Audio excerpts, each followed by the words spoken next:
ఈ రోజున ప్రసన్న గురించి ఇంకా నేను మాట్లాడవలసి వస్తుంది అని నేను ఎప్పుడు కూడా అనుకోలేదు. ప్రసన్నతోటి నా అనుబంధం 30 ఏళ్ళు, వెరీ లాంగ్ జర్నీ. ఒక తండ్రి కొడుకుని ఏ రకంగా అయితే కనుక చేయబట్టుకుని నడిపించి అడుగులు నేర్పిస్తాడో, మొట్టమొదటిసారి 1994 అక్టోబర్లో ప్రసన్న నన్ను అలాగే దిగ్గానానికి తీసుకెళ్ళాడు చేపట్టుకొని. ఆ తర్వాత నేను ఎంపైర్ అయ్యాను, కామెంటేటర్ అయ్యాను, కాలమిస్ట్ అయ్యాను. అఫ్కోర్స్ నా ప్రతి విజయం వెనుక, నా ప్రతి అడుగులోనూ ప్రసన్న ఖచ్చితంగా ఉన్నాడు. నాకు ఏదైనా అసైన్మెంట్ కనుక వచ్చింది అంటే మొట్టమొదట నా వాణికి చెప్పేవాడిని, మై వైఫ్కి. ఆ తర్వాత సెకండ్ పర్సన్ ప్రసన్న ఉంటాడు. ఆ రకంగా ప్రసన్నతో షేర్ చేసుకునేవాడిని నేను.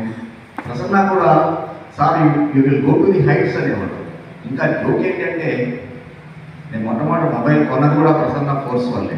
నేను ఎందుకయా నాకు నేనే ఉంది, నేను ఆర్డినరీ మ్యాన్ అంటుంటే కూడా, లేదు సార్ ఫ్యూచర్లో మీరు ఎంత బిజీ అవుతారో, లేకపోతే మీరు ఏ హైట్స్కి వెళ్తారో అనేది మీకు తెలియట్లేదు, మీ talent, but I know it అని చెప్పేసి ప్రసన్నే మీకు ఫోన్ అవసరము అని చెప్పేసి ఫోర్స్ చేసి దగ్గరుండి నా చేత ఫోన్ కొనిపించాడు. సో ఆ రకంగా నాలో ఉన్నటువంటి టాలెంట్ని గుర్తించినటువంటి వ్యక్తి ప్రసన్న.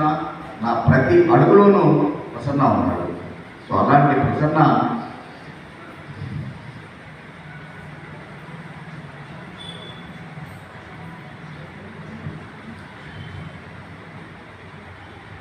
రియల్లీ అయితే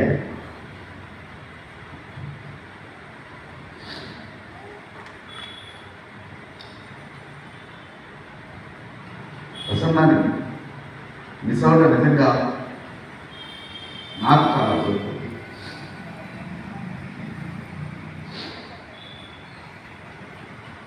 కానీ ఈ సందర్భంలో ఇది అంటే సందర్భం అవునా కాదా అనేటువంటి దాన్ని పక్కన పెడితే మాత్రం నేను సునీల్కి ఒక్క విషయం చెప్పదలుచుకున్నాను.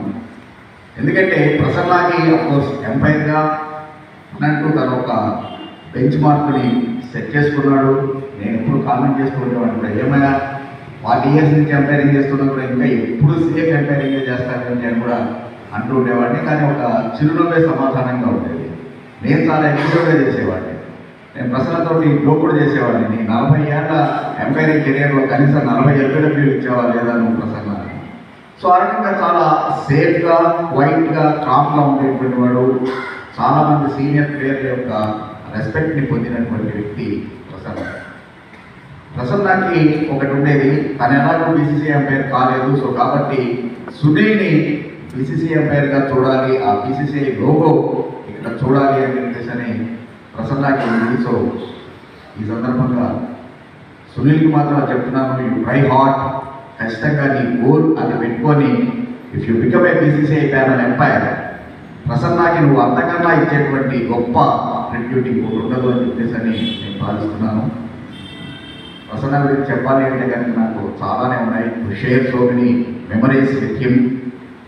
ఆల్మోస్ట్ మోర్ దాన్ 500 మ్యాచెస్ ఇద్దరిని కలిసి చేసినటువంటి సందర్భాలు ఉన్నాయి. దాంట్లో అటు ప్రసన్న రెస్క్యూలోకి నేను వెళ్ళినటువంటిది కావచ్చు, లేకపోతే నా రెస్క్యూలోకి ప్రసన్న వచ్చినటువంటిది కావచ్చు. అందుకే ఓవర్ ది పీరియడ్ నా దగ్గరికి ఏ టోర్నమెంట్ వచ్చినా కానీ నేను దాన్ని ఇమ్మీడియట్గా ప్రసన్నకే హ్యాండ్ ఓవర్ చేసేవాడిని. Let it be visually impaired ఇది కావచ్చు, క్రికెట్ కావచ్చు, ఈనాడు టోర్నమెంట్ కావచ్చు, NTPC, gold mines, whatever it is, even Telangana corporate, premier league, TCPL, whatever. పేరుకి నేను అడ్వైజర్గా ఉండేవాడిని, but Prasanna behind the curtain మొత్తం నడిపేటటువంటి.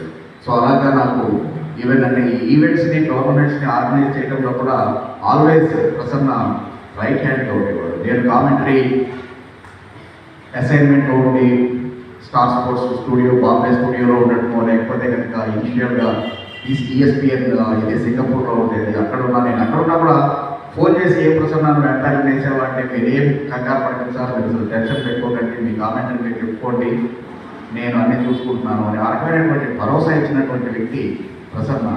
సో నిజంగా ప్రసన్న నేను మిస్ అయ్యాను నేను అనేటువంటిది మాత్రం real is I could not able to digest. So Prasanna ఎక్కడ ఉన్నా కూడా ఆత్మకి శాంతి కలగాలని, వారి కుటుంబానికి ధైర్యాన్ని ఇవ్వాలని ప్రార్థిస్తున్నాను. సెలవు.